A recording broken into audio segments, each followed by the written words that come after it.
Avant de commencer, je voudrais dire tous mes remerciements à tous ceux qui sont venus travailler pour le déblaiement. Je sais que c'était une tâche vraiment ingrate, mais franchement, de tout mon cœur, merci, parce que j'ai besoin de vous tous pour que ça continue. Je sais que c'était vraiment pas un travail facile, je sais que c'était pas drôle et vraiment... Voilà, je voulais vous remercier pour ça et c'est bien parce que je peux compter sur vous et on fait ça ensemble, on construit ensemble. Il y a des places, moi c'est pas ça, hein. Je veux bien laisser ma place et venir pour le conteneur. Mais je voulais vous dire merci parce que c'est vrai, c'est une épine en moins dans mon pied et vraiment merci pour le climat que vous avez essayé de générer en faisant ça et de venir. Merci à Nicolas pour être venu dans l'urgence à cause de la tempête. Et bon, on va devoir voir ce qu'on va pouvoir faire pour ça. Et moi, quelque part, la tempête, j'ai bien aimé. Et je me dis, oh, Seigneur, dans nos vies, on a besoin de tempêtes. On a besoin de faire dégager, comme vous avez dégagé on a besoin de dégager des choses qui ne nous servent pas, des choses qui nous ralentissent, des choses qui ne nous font pas progresser. Amen? Alors, si vous êtes d'accord avec moi pour vivre une tempête spirituelle dans votre être, eh bien, dites amen. Il y en a 3.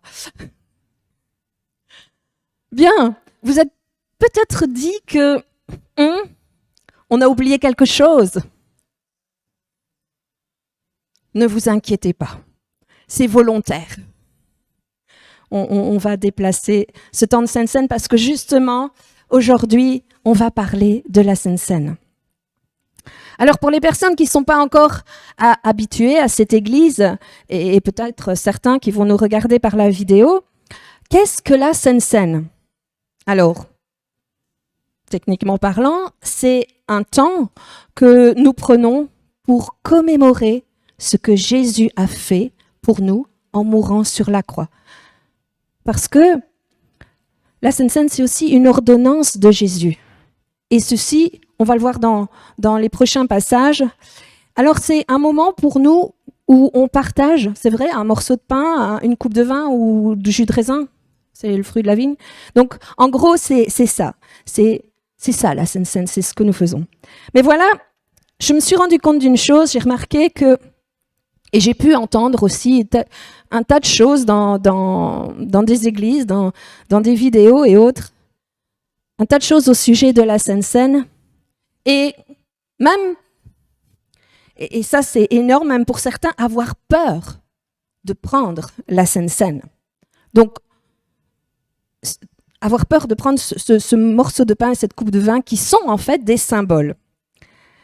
Et du coup, qu'est-ce qui se passe ? Eh bien, ces personnes ne bénéficient pas de cette Sainte Seine et de tout ce que cela représente et de tous les bienfaits. Et ça a été généré, c'est induit dans les personnes à cause de certains enseignements qui disent si vous mangez indignement, Dieu va vous juger et vous allez être malade. En gros, c'est un peu ça que le passage dit, et ça, c'est justement un passage dans la Bible que Paul partage dans 1 Corinthiens, mais on va pas le prendre, 23 à 30. Mais aujourd'hui, c'est pas ce que je vais vous expliquer, pas pour le moment, par rapport à ce texte et tout le contexte dans lequel Paul l'écrit et dans quel contexte il a été donné. Mais franchement, je crois que j'y reviendrai plus tard et probablement dans une autre session parce que c'est important. Parce qu'à cause de ça, des gens se sentent jugés et des gens se sentent condamnés. Donc, je reviendrai sur ce passage qu'il faut lire avec beaucoup, beaucoup de discernement. Alors, vous avez, parce que vous lisez votre Bible, je crois, vous vous êtes rendu compte que probablement que le passage sur la Sainte Seine, c'est la préfiguration de ce que Jésus a fait pour nous à la croix. Et Parce que depuis la création de l'homme par Dieu, eh bien, Dieu n'a eu qu'un désir. C'est d'avoir une connexion avec lui, avec sa création, avoir une proximité avec lui. Et c'est pour ça qu'il lui a donné non seulement un corps physique de chair et de sang, il lui a donné une âme qui est le siège de toutes les émotions, mais surtout il lui a donné un esprit, afin que justement il puisse y avoir cette connexion, parce que Dieu est esprit. Et on avait besoin d'avoir un esprit pour pouvoir être en connexion avec Dieu. Seulement, voilà, Satan s'en est mêlé. Et la connexion, la relation avec Dieu, elle est devenue très compliquée. Et l'homme que Dieu avait créé libre, avec son libre arbitre, eh bien, il a fait des mauvais choix qui l'ont conduit dans toutes sortes de difficultés, de maladies, de dépression, mais c'est Satan qui est l'instigateur de ça. Mais Dieu, Dieu, il aime tellement, tellement sa création qu'il a établi un plan de salut pour ces hommes et ces femmes qui étaient en train de se perdre et qui étaient en difficulté. Et on peut voir déjà dans l'Ancien Testament que Dieu donne des solutions pour pouvoir vraiment aider les gens. Et il crée une alliance avec l'homme. Et ceci, ça va être la préfiguration de l'alliance parfaite, c'est-à-dire le sacrifice de Jésus qui s'accomplira donc dans le Nouveau Testament. Et là, cette scène où participer à la communion ensemble, c'est un rappel et un commandement qui illustre l'alliance et l'ordonnance que Dieu a faite tout au départ, tout au début, donc dans l'Ancien Testament. Lorsque Dieu a fait sortir le peuple d'Israël d'Égypte, là où ils étaient en esclavage, et ça se trouve dans le livre de Exode au chapitre 12. Donc Dieu, il prépare un homme, il prépare Moïse pour donner ses instructions pour la libération de tout le peuple d'Israël. Et on voit dans cette histoire, donc, ils sont sous la domination des Égyptiens, et Moïse a pour mission de libérer le peuple hébreu, et Dieu lui dit, voilà, tu vas les avertir, tu vas avertir Pharaon que s'il ne fait pas ça, s'il ne libère pas le peuple, s'il ne libère pas son peuple, eh bien, il va envoyer des plaies, les 10 plaies d'Égypte. Vous avez déjà entendu parler de ça, et on a l'eau du Nil qui se change en sang, il y a les invasions des grenouilles, il y a les poux, il y a les mouches venimeuses, la mort du bétail, les ulcères, la grêle, le feu, les sauterelles, les ténèbres, enfin bref. Et on a la dernière plaie qui est la mort des premiers-nés. Donc, mais ce qui se passe, c'est que au fur et à mesure des plaies, le cœur de Pharaon, il est de moins en moins disposé. Son cœur s'endurcit, donc toutes les plaies défilent. Et pour la dernière plaie, Dieu commande à Moïse et au peuple d'Israël de prendre un jeune agneau parfait, sans défaut, qu'ils auront inspecté sous toutes les coutures. Et après 14 jours, ils devaient sacrifier cet agneau, en prendre donc le sang, après l'avoir égorgé, et puis encore d'autres choses ensuite. Mais on va faire une chose à la fois. Donc, rappelez-vous, quand nous prenons la Sainte Seine, c'est un rappel du sacrifice de Jésus. Et Jésus est notre agneau sacrifié pour nous. Et c'est pour ça que Jean-Baptiste dira, lorsqu'il va voir Jésus venir à lui au Jourdain pour se faire baptiser, et là on voit ça dans Jean 1, verset 29, il vit Jésus venant à lui et il dit, « Voici l'agneau de Dieu qui ôte le péché du monde. » Mais oui, et c'est pour cela que dans 1 Corinthiens 5, verset 7, ça nous révèle que oui, véritablement, Jésus est notre agneau de Pâques. Il est dit, car Christ, notre Pâques, a été immolé. c'est-à-dire il a été sacrifié pour nous.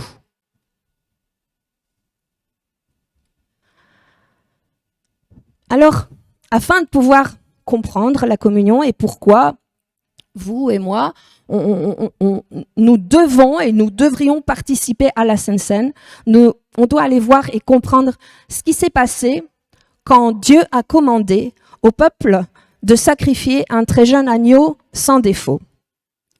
Que s'est-il passé? Qu'est-ce que Dieu leur a dit de faire? Et quand on découvre ce que Dieu a dit de faire, pourquoi est-ce qu'ils l'ont fait? Et quel a été le résultat de cette obéissance? Alors, la semaine passée, Christian a parlé dans son message de beaucoup de parallèles, des choses qui se passaient dans l'Ancien Testament. Et en fait, il y a comme un parallèle et on le retrouve dans le Nouveau Testament. Et ici, c'est un peu la même chose. On découvre alors un parallèle de ce que Jésus a fait aussi pour nous. Amen. Donc, on va voir dans Exode 12, et c'est là pour la première fois que Dieu va commander au peuple d'Israël de sacrifier cet agneau sans défaut et sans tache et parfait. Cet agneau, il avait été donc inspecté sous toutes les coutures, car il devait être sans tare. Même interne, même des choses dans sa marche, ou toutes ces choses-là, l'agneau devait être parfait.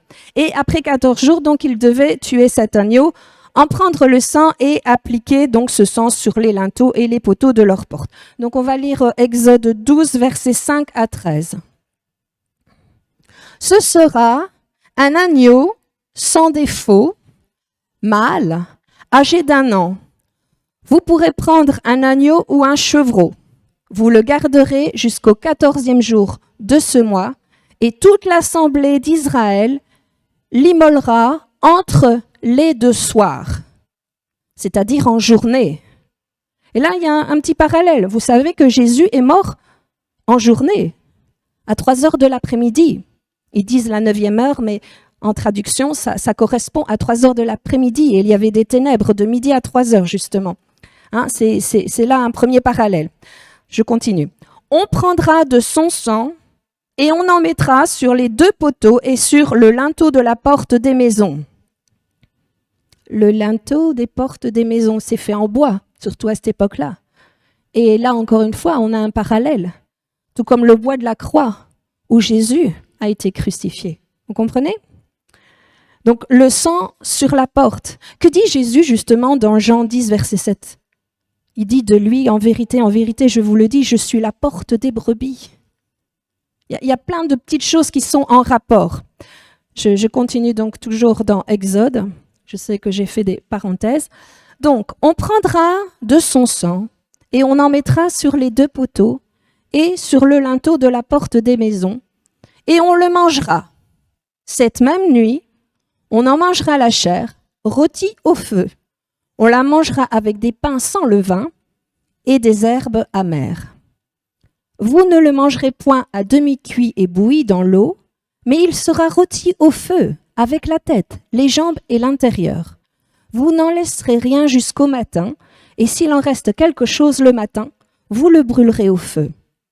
Quand vous le mangerez, vous aurez vos reins sains, vos souliers aux pieds et votre bâton à la main, et vous le mangerez à la hâte. C'est la Pâque de l'Éternel.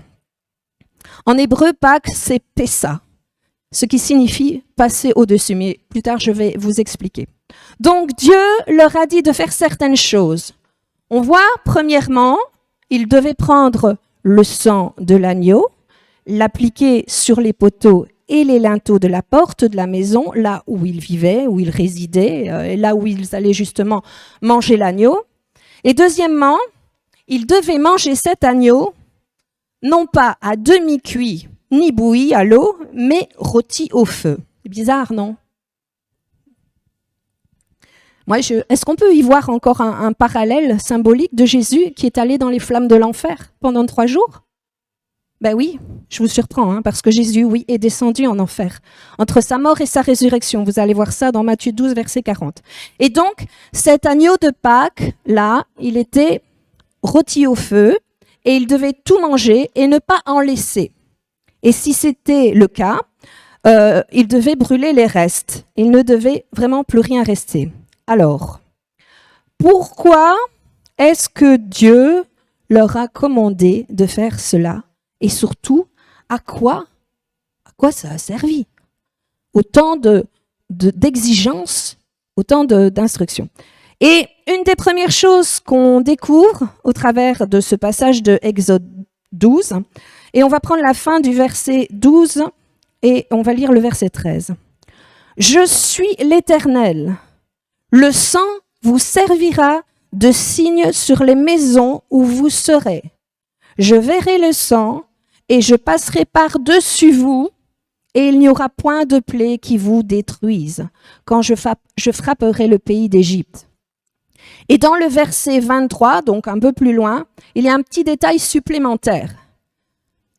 Quand l'Éternel passera pour frapper l'Égypte et verra le sang sur le linteau et sur les 2 poteaux, l'Éternel passera par-dessus la porte et il ne permettra pas aux destructeurs d'entrer dans nos maisons pour frapper.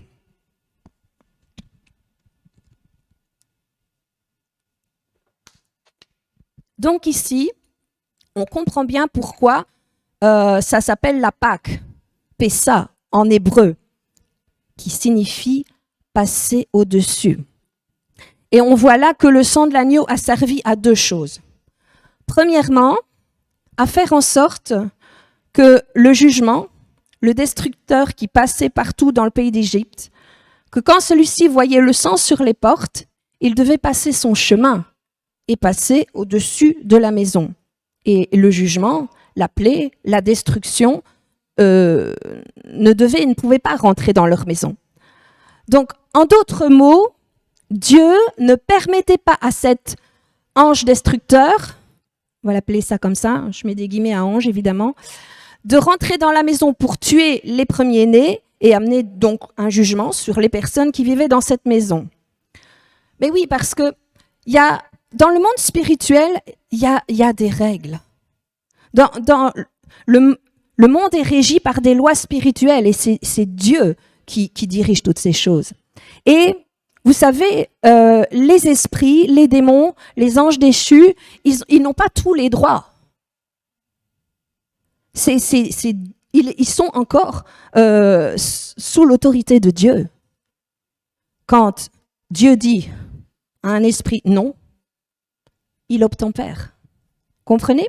Et donc, Dieu exerce son autorité sur ces êtres, mais ce qu'il y a d'extraordinaire, c'est qu'une fois que nous sommes enfants de Dieu, nous avons aussi des droits et une autorité.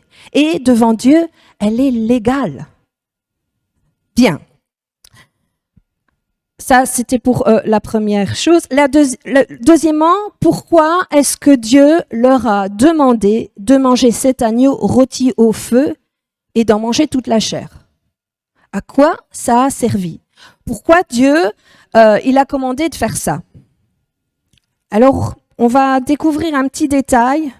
Et là, on va aller dans le livre des psaumes, le psaume 105, au verset 37. Et là, on a un petit récit de l'Exode et de ce qui s'est passé à ce moment-là. Et justement, le roi David va nous donner dans ce texte un petit détail. Donc, psaume 105, verset 37. Alors, il est dit, il fit, donc Dieu fit, il fit sortir son peuple avec de l'argent et de l'or, et nul ne chancela parmi ses tribus. Donc on peut voir tout d'abord qu'ils sont sortis d'Égypte les poches pleines, et ils n'étaient pas fauchés, et ils n'étaient pas dans la misère. Pourtant, ils avaient été esclaves. Mais il y a un petit détail. Pourquoi est-ce que Dieu leur a demandé donc de manger la chair de l'agneau? Parce que cet agneau, cette chair, leur a apporté la force physique. De la guérison pour ceux qui étaient malades, pour ceux qui étaient faibles, pour ceux qui étaient déprimés, pour ceux qui étaient ruinés. Alors en obéissant et en mangeant cette chair de l'agneau, ça les a fortifiés, ça les a guéris. Parce que quand il est écrit, dans ce passage-là, Nul ne chancela parmi le peuple. Qu'est-ce que ça veut dire? Faut savoir l'impact de cette phrase et de ce mot, justement, chanceler. Vous savez, quand vous regardez en hébreu, ce mot chanceler, c'est le mot kachal.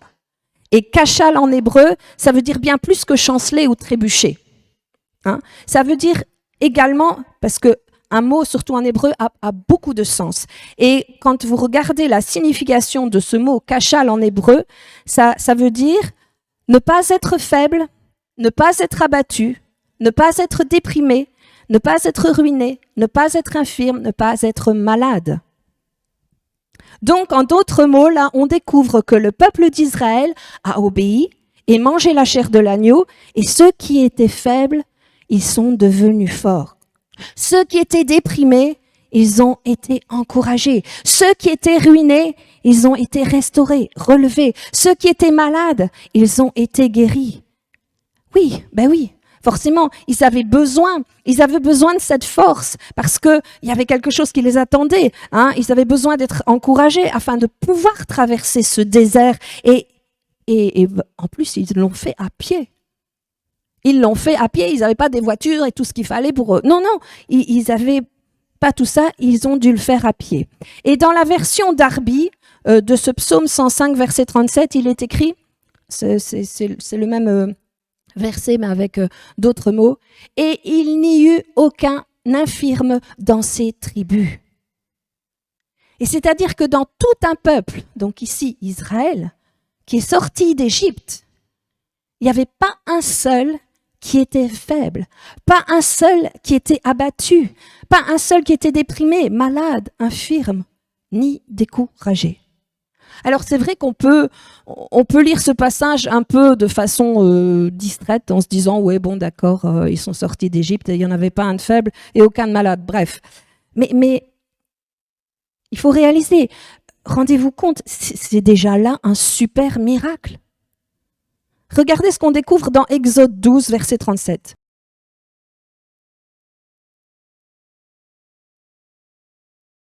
Sans les enfants qui sont sortis donc d'Égypte. Alors, je suppose que vraisemblablement, il devait y avoir aussi une autre part de 600 000 femmes. Donc, ça fait déjà à peu près 1,2 million de personnes. Mais je crois qu'ils avaient des enfants, non? Hein? Et c'était pas comme chez nous avec une démographie d'1,5 enfant par famille. Je pense qu'ils avaient au moins 2 ou 3 enfants, mais bon, on va rester raisonnable et disons que on va dire qu'ils avaient 2 enfants par famille. Eh bien, à ce moment-là, on parle à peu près de 2 ou 3 millions de personnes, et peut-être plus. Mais c'est énorme. Et il est dit, il n'y en avait pas un, pas une qui était faible ou malade ou déprimé ou même ruiné. Ils sont tous sortis avec de l'or, de l'argent et ils étaient tous forts. Et j'ai envie de retenir votre attention parce qu'on ne parle pas ici non plus de personnes, je ne vais pas dire normales, mais qui avaient vécu dans des conditions normales. On parle ici bien d'esclaves. Hein?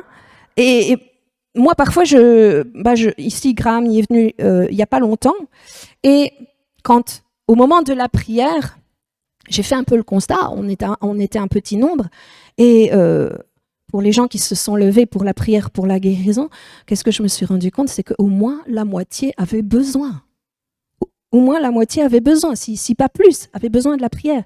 Et ici, on nous parle donc d'un peuple de 2 ou 3 millions de personnes, et il n'y en avait pas un, pas une seule qui était faible, déprimé, ruiné, malade ou infirme. Nul ne chancelait parce qu'il était faible. Nul ne chancelait ou trébuchait parce qu'il était malade ou infirme. Nul ne tombait parce qu'il était déprimé, abattu ou découragé. Comment ça c'est possible? Nul ne chancelait. Comment sont-ils tous devenus si forts, si vigoureux, si encouragés pour traverser le désert? Comment ils ont fait? Quel était le secret? Mais simplement parce qu'ils ont obéi à Dieu. Ils se sont soumis à l'ordonnance de Dieu de manger la chair de l'agneau.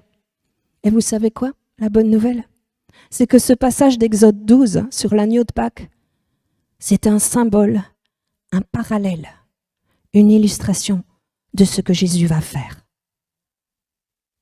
Même dans Colossiens 2, versets 16-17, ça exprime ceci. C'est une version Darby, Agathe Darby. Ces choses, donc dans l'Ancien Testament, qu'on voit, que j'ai décrites, n'étaient que des ombres des choses à venir. Mais le corps est en Christ. Donc, qu'est-ce que ça veut dire? Que dans l'Ancien Testament, toutes ces choses, c'était comme des ombres, c'était comme une ébauche, c'était des illustrations, une préfiguration. Mais que la réalité de l'agneau, de la délivrance, l'agneau de Pâques, c'est en Jésus-Christ. Donc, pour vous et moi, qu'est-ce que ça implique? Que si la chair d'un jeune agneau a fait en sorte que ce peuple est devenu fort et vigoureux, et que ce peuple a été encouragé, et qu'il est sorti de la déprime, lui, un peuple d'esclaves, hein. Faut concevoir ça, et ils avaient vraisemblablement souffert, hein, parce qu'il faut dire qu'en tant qu'esclaves, on leur a certainement pas fait un régime de faveur, n'est-ce pas? Bien au contraire. Ils se faisaient certainement battre, et battre parce que en plus Pharaon a mis encore plus d'exigences et il les a mis dans des situations vraiment compliquées pour réaliser les choses.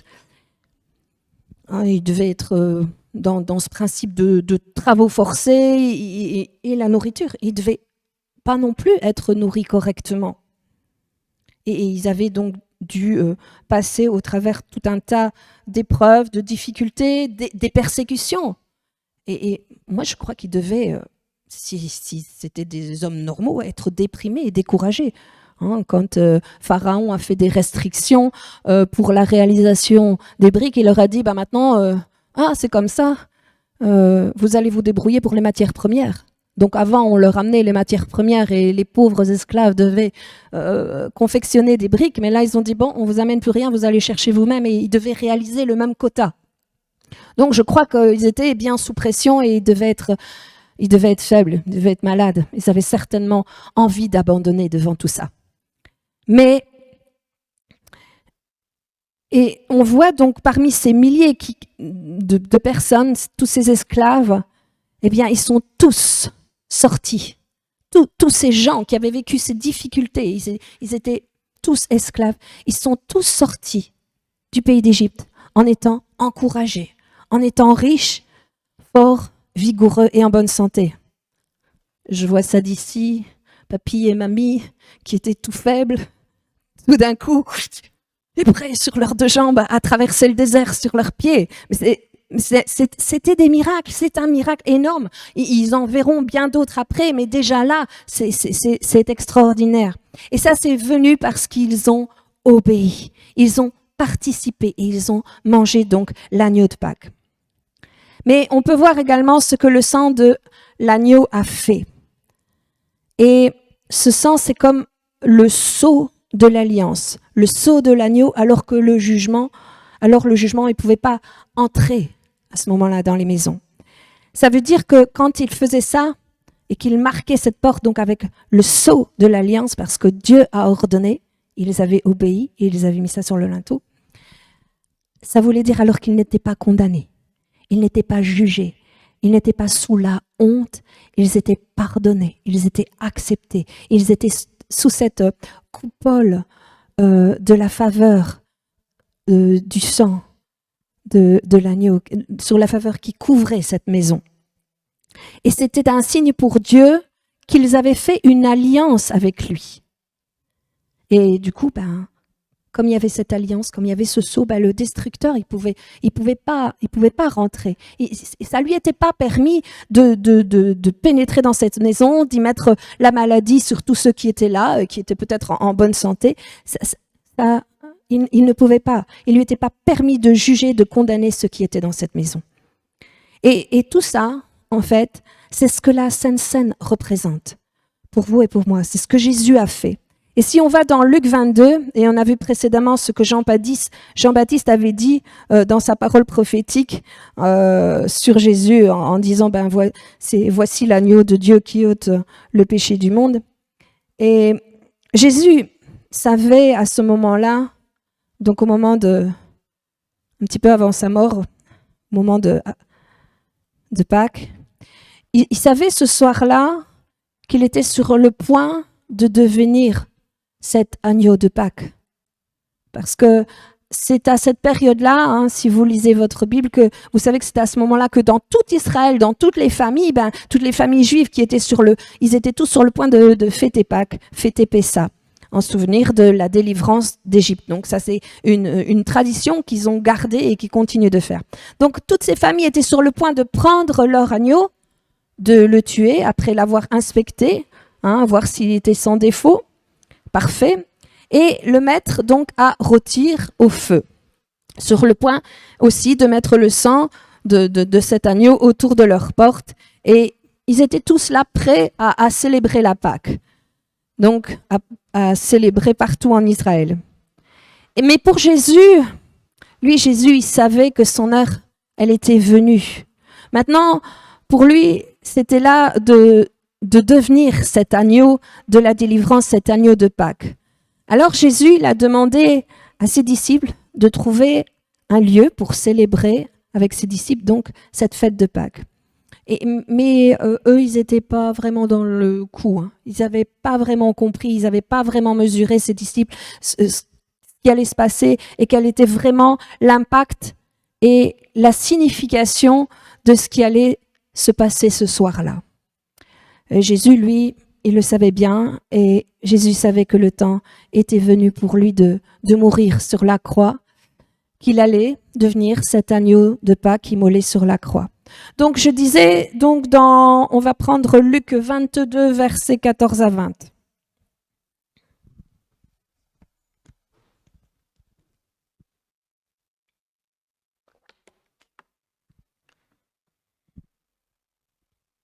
L'heure étant venue, il se mit à table et les apôtres avec lui.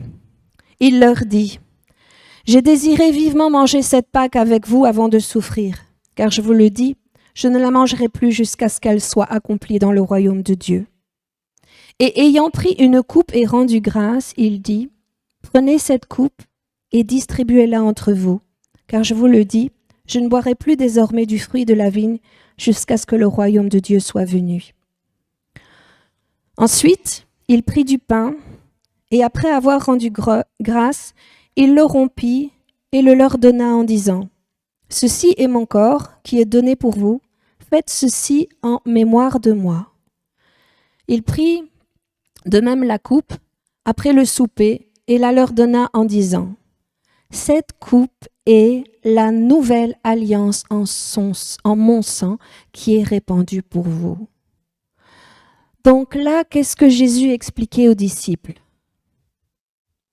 Eh bien, il leur montrait qu'en fin de compte, Jésus, lui, était cet agneau de la délivrance, cet agneau de Pâques, ce jeune agneau qui est sacrifié et dont le sang a été versé, cet agneau qui avait été rôti au feu. C'est comme si Jésus avait pu dire, je suis cet agneau, mon sang va être versé, mon corps va être sacrifié et je vais passer au travers des flammes de l'enfer. Ma chair, mon corps, ce pain va servir à vous guérir, à vous fortifier, et mon sang va vous faire entrer dans une nouvelle alliance où le jugement ne sera plus sur vos vies, où la condamnation ne tombera plus sur vous. Waouh! Tout ceci est tellement puissant. Amen. Donc Jésus leur a montré qu'il était sur le point d'être l'agneau de Pâques qu'on a découvert donc dans le passage d'Exode 12. Son sang, c'est le sang qui nous épargne du jugement, de la maladie et de la mort. Son corps, c'est son corps qui est brisé pour nous donner force et guérison, non seulement physique, mais émotionnelle.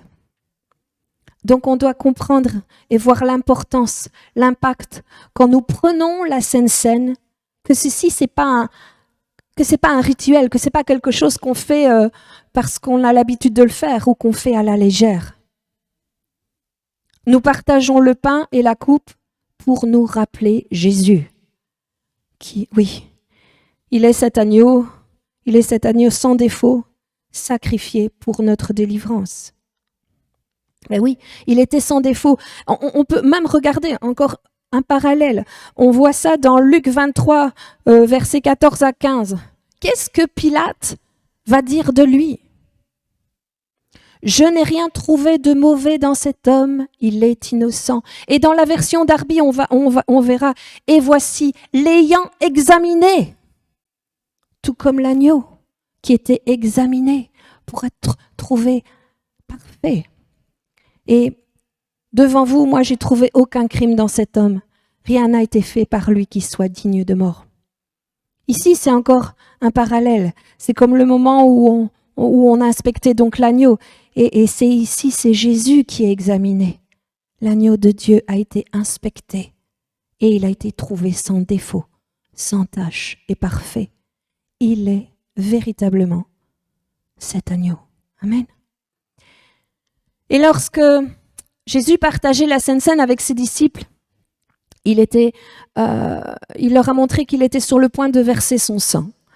Mais le sang d'une alliance qui était bien supérieure à l'alliance qui avait été faite dans l'Ancien Testament. C'est en fin de compte l'accomplissement de l'alliance que Dieu avait faite avec Abraham. Et cette alliance est bien supérieure à l'alliance de la loi. Amen.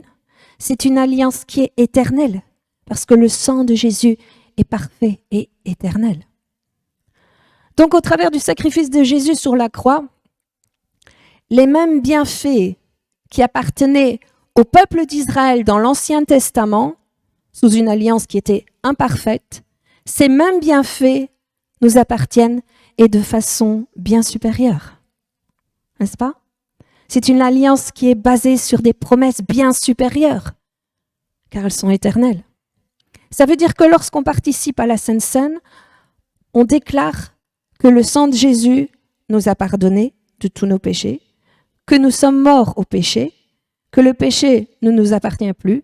Nous déclarons que nous sommes non seulement pardonnés, mais acceptés, aimés, favorisés. Amen. Et l'illustration de sa chair, lorsqu'on mange le pain, ça nous donne la possibilité de déclarer et de recevoir la guérison.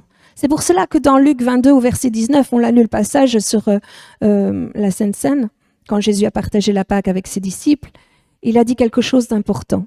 Dans le verset 19, « Faites ceci en mémoire de moi. » Alors, désolé, mais très souvent dans les églises, lorsqu'on participe à la Sainte Seine, ça se fait un peu comme un rituel, sans prendre conscience de l'importance, de l'impact des promesses, des bienfaits de cet agneau. Nous prenons le pain et buvons la coupe sans le faire vraiment en mémoire de Jésus, qui est l'agneau de la délivrance, du salut, l'agneau de Pâques. Sans vraiment se rappeler que Jésus l'a fait pour nous. Son sang qui nous pardonne, qui nous favorise, qui nous nettoie, qui nous purifie et qui empêche légalement la plaie, la maladie, l'infirmité de rentrer dans cette maison que nous sommes. Oui, parce qu'on est le temple du Saint-Esprit. Hein? Et c'est ce que le sang et la chair de l'agneau a effectué dans l'Ancien Testament. Et Jésus l'a fait pour nous. Et ceci, c'est bien supérieur.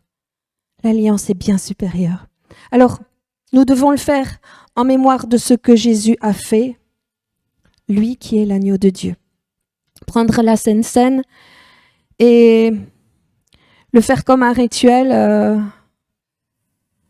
c'est pas ça. On voit qu'il y en a qui le font comme un peu à la va-vite, sans prendre le temps de le faire en mémoire de Christ. Et c'est quoi pour le faire en mémoire? Ça veut dire quoi? Se faire en mémoire, ça veut dire que vous devez vous rappeler quelque chose. Et qu'est-ce que vous devez vous rappeler? vous devez vous rappeler que Jésus est l'agneau de délivrance, l'agneau de Pâques. Et c'est quoi l'agneau de Pâques? C'est l'agneau qui a permis au peuple d'Israël d'être libéré, fortifié, guéri, encouragé, relevé, enrichi. Et on doit se rappeler tous ces bienfaits. On doit se rappeler les bienfaits de l'agneau de Pâques. Nous devons prendre la Sainte Seine en se souvenant, en se rappelant que Jésus est cet agneau et qu'il l'a fait pour vous et pour moi. Faites ceci en mémoire de moi. C'est Jésus qui l'a dit. C'est quelque chose de très puissant. Parce que rappelez-vous que dans 1 Corinthiens 11, donc c'est le passage où Paul explique et parle de la Sainte Seine, et il essaye, au travers de ce passage, d'expliquer un peu comment prendre la Sainte Seine, et il veut y amener un peu de correction et un peu de direction dans cette église de Corinthe. Apparemment, il devait faire des choses qui étaient pas où il le faisait à la va-vite, où il le faisait sans réfléchir ou sans se rappeler, ou certaines choses qui n'étaient pas selon les principes de Dieu. Et donc Paul a envoyé cette lettre aux Corinthiens pour mettre de l'ordre, mettre les choses en place, pouvoir les diriger, expliquer, les corriger quelque part. Mais il l'a fait avec grâce et amour. Mais il faut remarquer quelque chose là, justement, dans 1 Corinthiens 11, versets 23 à 26. Donc Paul dit, « Car j'ai reçu du Seigneur ce que je vous ai enseigné. » Donc, en d'autres mots, ça veut dire, donc j'ai reçu du Seigneur personnellement. Alors, je voudrais vous montrer quelque chose par la suite. C'est que le Seigneur Jésus, donc là, on est dans Corinthiens et c'est Paul qui exprime ça. Hein. C'est de la bouche de Paul. Ce que le Seigneur Jésus, dans la nuit où il fut livré, prit du pain et après avoir rendu grâce, le rompit et dit, « Ceci est mon corps qui est rompu pour vous. Faites ceci en mémoire de moi. » De même, après avoir soupé, il prit la coupe et dit, « Cette coupe est la nouvelle alliance en mon sang. Faites ceci en mémoire de moi toutes les fois que vous en boirez. Car toutes les fois que vous mangerez ce pain et que vous buvez cette coupe, vous annoncez la mort du Seigneur jusqu'à ce qu'il vienne. » C'est étonnant, hein? Vous remarquerez que ce passage ressemble presque mot pour mot à ce qu'on a lu dans le passage de Luc 22, où c'était là Jésus qui s'exprimait. C'est-à-dire que ce que Jésus a lui-même dit et partagé avec ses disciples ce soir-là avant d'être crucifié. Ça, c'est ce qui avait été lu dans Luc 22. Mais on peut regarder ces deux passages et quelque part, ils sont très similaires. Pourtant, c'est Paul. C'est Paul qui parle. Et Paul n'était pas présent au moment de la Sainte Seine. Et il ne l'a pas reçu de la bouche des disciples. Quand Paul il a écrit la lettre aux Corinthiens, il n'avait pas encore été confédéré avec les disciples. Et c'est vrai qu'après avoir reçu le Seigneur sur la route de Damas, hein, ça lui est tombé dessus, Paul est parti pendant 14 ans. Il s'est isolé. Et il n'y a eu aucun contact avec les disciples. Et c'est plus tard qu'il est allé et qu'il a rencontré Pierre et Jacques. Mais jusque-là, ce qu'il a reçu, ces enseignements-là, il l'a reçu du Seigneur. Et c'est pour ça qu'il le spécifie dans le début de son message. Hein? Car j'ai reçu du Seigneur ce que je vous ai enseigné. Ce qu'il partage à l'église de Corinthe, c'est ce qu'il a reçu directement et presque mot pour mot du Seigneur. Ça nous montre quand même quelque chose. C'est que c'est tellement important que Jésus a vu la nécessité de prendre et d'emmener Paul auprès de lui et de lui montrer et de lui enseigner tout ça, de lui partager ces choses. Parce que c'était d'une telle importance, les choses concernant la Sainte Seine. Il lui a montré. Et il lui a dit qu'il devrait enseigner ça. Donc ça veut bien dire que la Sainte Seine, ce n'est pas quelque chose à prendre et à faire à la légère. En plus, quand on revoit dans Luc, Jésus a commandé aux disciples, « Faites ceci en mémoire de moi. » Et puis, plus tard, il a pris Paul pour lui montrer et partager donc. Et il lui a dit toutes ces choses, mot pour mot, en lui disant, tout ce qui était important et l'importance de pouvoir l'enseigner à l'Église et comment il devait enseigner, comment il devait prendre la Sainte Seine et tout ça, et le faire en mémoire de Christ. Et parce qu'à chaque fois qu'ils le feront, ils vont déclarer sa mort et ils déclareront ce que l'agneau de Dieu a effectué par son sang versé et par son corps qui a été meurtri. Donc, tout ceci nous montre que la Sainte Seine, c'est pas un rituel, c'est pas une tradition, c'est quelque chose qui est tellement important que Jésus lui-même l'a commandé aux disciples. Et plus tard, il l'a commandé à Paul de l'enseigner. Alors, ça veut dire que vous et moi, on doit absolument comprendre et apprendre ce que représente la Sainte Seine. Et on doit apprendre et participer à la Sainte Seine avec foi. Non pas à la légère, mais le faire et marcher par la foi lorsqu'on prend la Sainte Seine. Oui, de manger le pain et de prendre la coupe par la foi, en déclarant en nous-mêmes: oui, je suis pardonné, et non seulement je suis pardonné de tout péché, mais je suis aimé, je suis favorisé, je suis accepté par Dieu, parce que son sang fait en sorte qu'en Jésus, il n'y a plus de condamnation. Vous voyez donc l'importance de cet acte que l'on fait dans l'Église ou ailleurs, hein, parce que moi je voudrais vous exhorter, c'est quelque chose qu'on peut faire aussi dans nos maisons. On n'a pas besoin d'attendre d'aller à l'Église pour prendre la Sainte Seine. On en a le droit. Jésus nous l'a commandé. Et il nous y encourage même. Et quand vous réfléchissez au début de l'Église, les disciples, ils se réunissaient dans des petits locaux, dans des petites maisons, ils se réunissaient là et ils mangeaient la Sainte Seine, l'agneau de Pâques, et ils participaient à la communion en petits groupes dans ces simples maisons. Et de temps en temps, oui, ils se rassemblaient et ils partageaient la Sainte Seine et ils se rappelaient. Ils étaient une église, un corps en Christ. Amen. Et nous devons nous rappeler, lorsque nous prenons la Sainte Seine, que c'est un commandement. Ce n'est pas une option. On célèbre la Sainte Seine, on se souvient de Jésus, de ce qu'il a fait pour nous à la croix. On se rappelle et on commémore ce que le sang et la chair de Christ représente et a fait pour nous. Et on doit mettre en exercice notre foi pour s'approprier et recevoir tous les bienfaits de l'agneau de Pâques. Nous sommes pardonnés et aimés. On va prendre le texte de Romains 5, versets 9 à 10.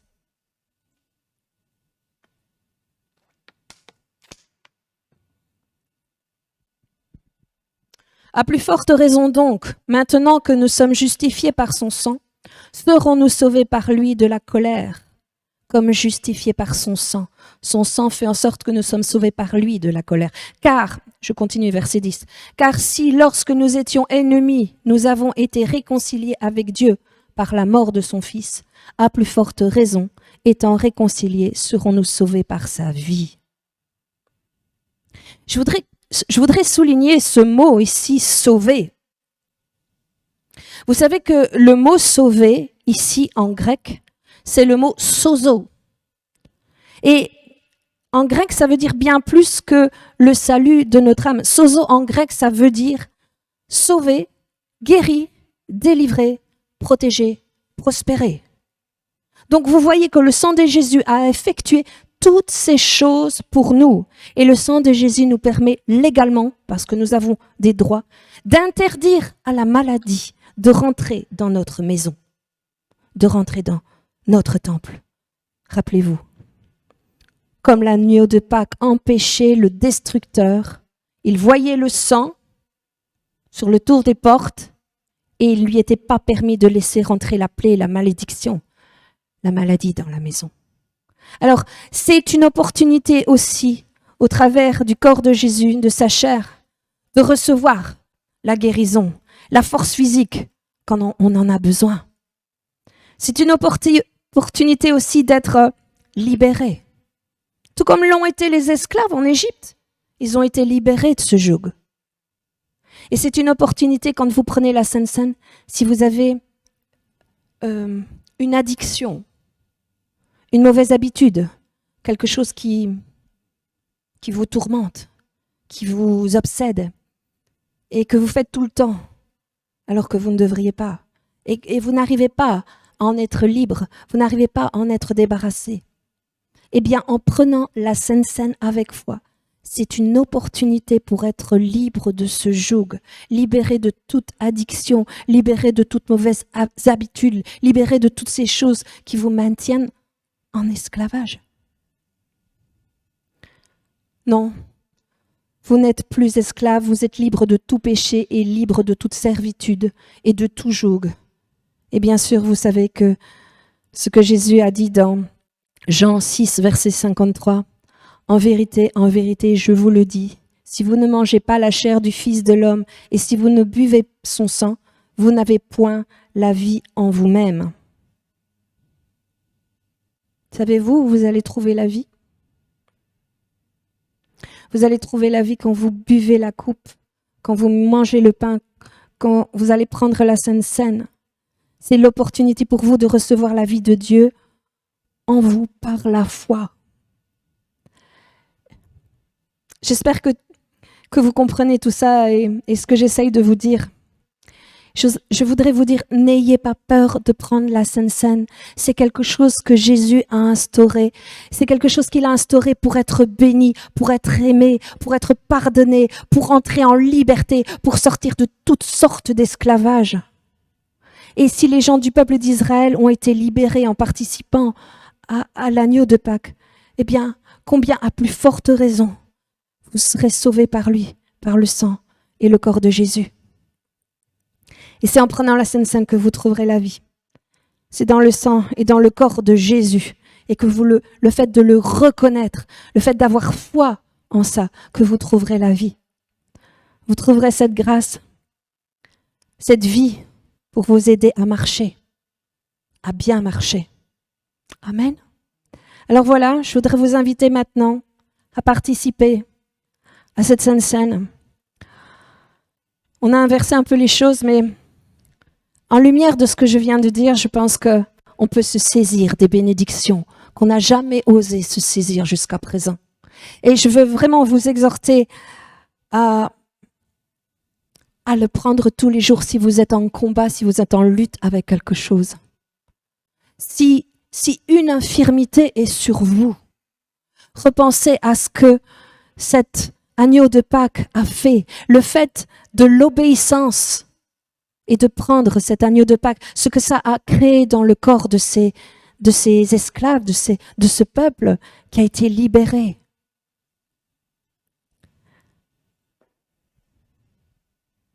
Moi, je veux me saisir et je veux me souvenir et je veux voir chaque miracle que Dieu a fait et me l'approprier.